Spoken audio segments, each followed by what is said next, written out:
তারপরে বন্ধু বুঝছো, যদি তোমার টাকা লাগে এই আমার কাছে চলে আসো, আমি তোমার কিন্তু নিরাশ করবো না বন্ধু।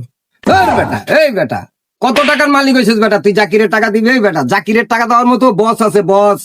আর জাকিরের ডাইনে বামে যত টাকা থাকে তোর মতো বিল্লাল 6 বার জাকির কিনতে পারে বেটা। তুই জাকিরের হুমকিতে আছে? এই বেটা জাকির সুদে টাকা নিবো বেটা? তুই কি এমন সুদ করে হয়ে গেছিস বেটা? যা যাজর শুইরে কয় তোর বন্ধে ফুড়া।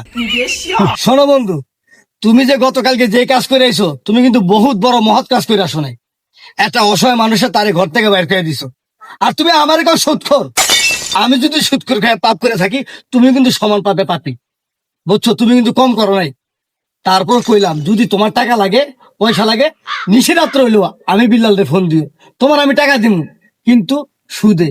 আমি বিল্লাল তোমার টাকা দিব সুদে, আমার দায়িত্ব, তোমার বিপদে আমি থাকুন। সুদখোর বিল্লাল, নীতির বয়ান দিও না। আই ডোন্ট কেয়ার নীতির বয়ান। এই দুনিয়ায় ক্ষমতার জোর থাকলে যা করতে হয় তাই করতে হবে বিল্লাল। বাইকে যাও, বাইকে যাও, তোমার সময় নাই।